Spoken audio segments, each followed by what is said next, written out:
little words to say, yeah. To say yeah. Well, Sandy, it was touch and go for a while. But you made it. Too much touching. Happy birthday.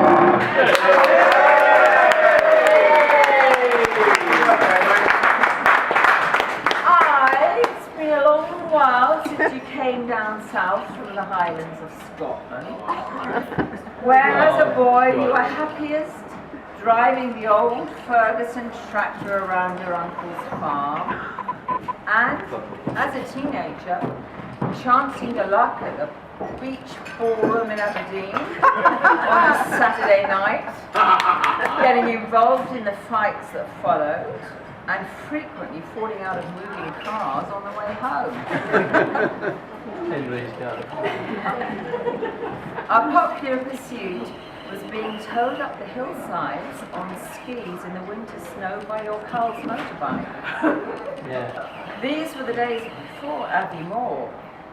Skiing was self-taught. And don't some of us know it to our cost. Where are you,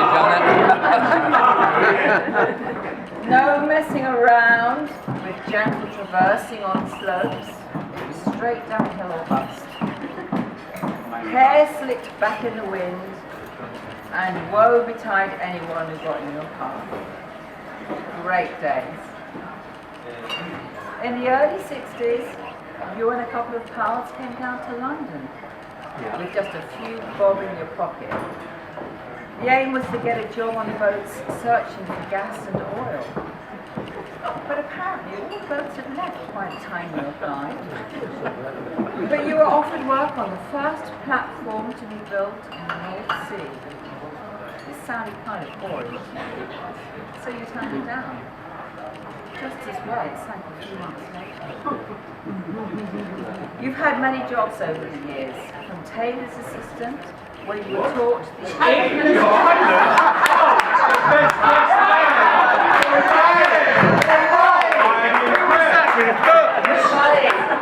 infamous inside leg measurements, working for engineering companies, managing posh car parks. You can tell great yarns about the many pop stars you dealt with in those days. Mechanic, car salesman, I could tell you a few stories about that. Publican to film location catering, to name but a few.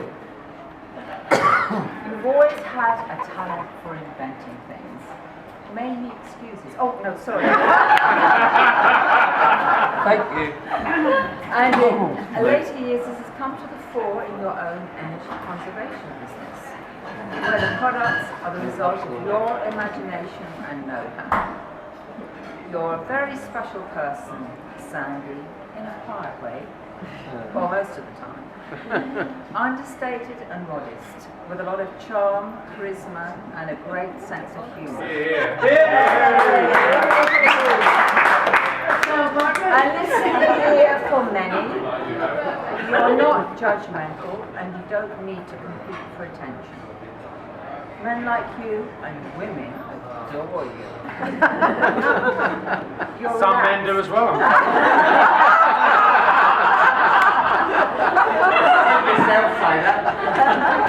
That's not the first offer he's had today. You're relaxed. You noticed. You feel good in your own skin. You know who you are. You've done very well, Sandy.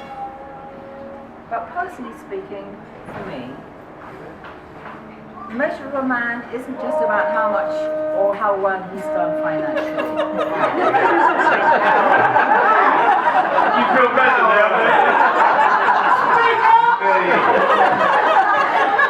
It's about how well loved he is by everyone who stands along the way.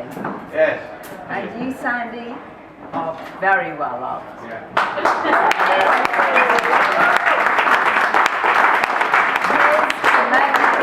Many more happy years together.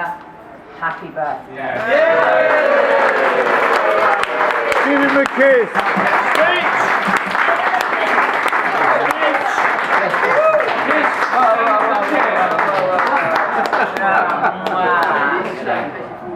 And now I think we have somebody else who wants to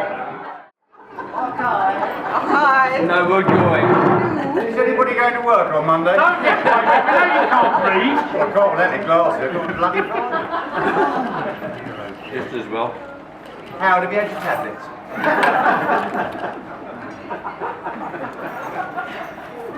Like a bit of preparation. These those buttons, Jane.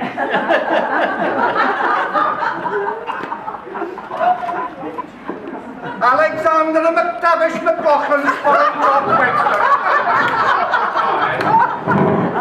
Known to us all as Sandy.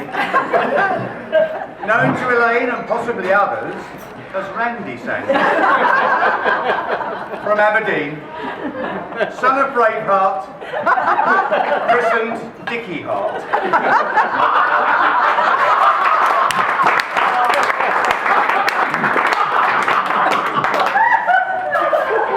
Of late, this fine man has been very poorly. In and out of hospital with various problems, as we all know, and the latest, quite life-threatening. Bunged up arteries, dicky heartbeat, unable to drink, unable to buy a drink, more But today, courtesy of our dear Elaine and East Surrey Hospital, we're gathered here to celebrate the old boy's 80th birthday. And what a splendid day it is. Over there, the other side, we've got the ambulance crew, we've got paramedics, and seated just round the corner there, of course, we've got the surgeon, and outside, you've probably heard it if you've been outside, the air ambulance is all waiting for when Sandy gets the bill.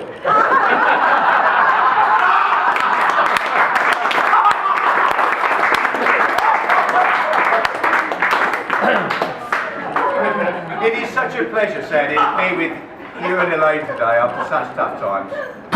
It's particularly good to see you, Sandy, alive and well. But equally, especially good to see Elaine here, up and running as always, firing on all four, with such great support and such a buoyant lady. We toast Elaine.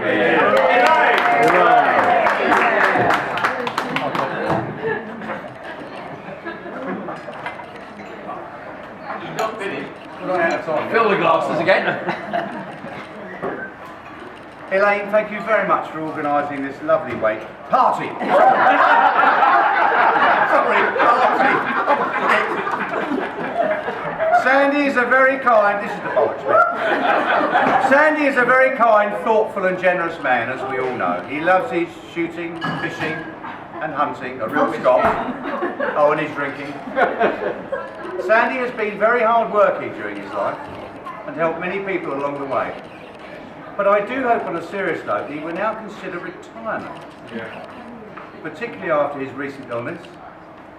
And whilst at home 24/7 may not be too appealing, I think he should try, even though Elaine may find it very trying. You can come and live with us for a while. That's very dry. I'm out of here, Jane.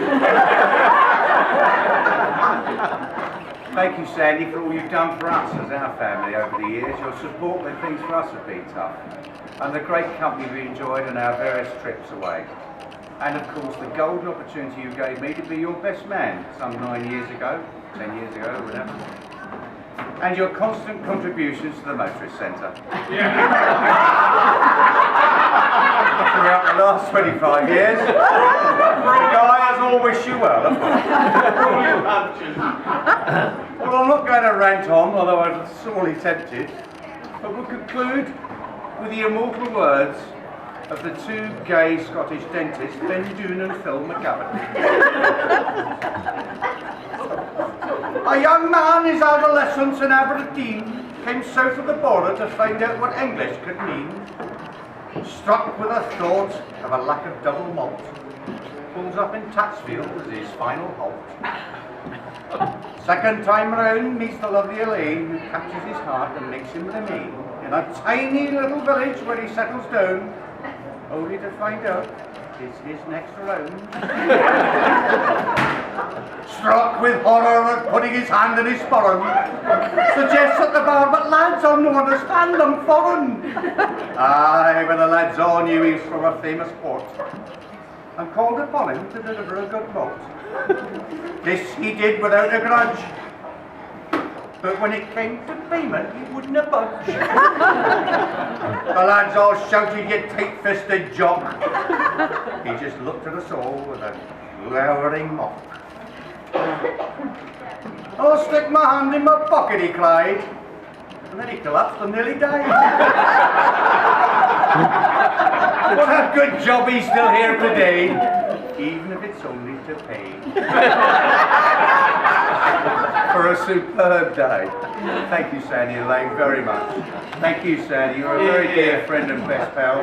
Don't give us any more bloody shocks, mate, for Christ's sake, will you? Happy birthday, mate, and many of them. Love you lot.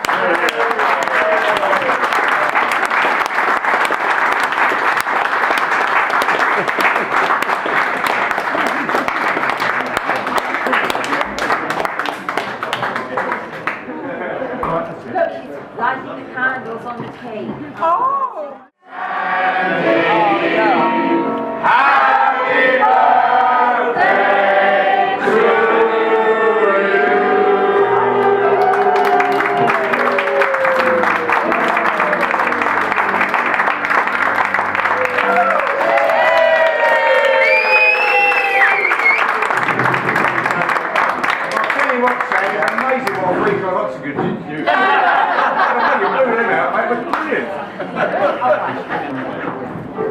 Pure oxygen, mate. Push. Oh, that was matron then. Oh, that was matron.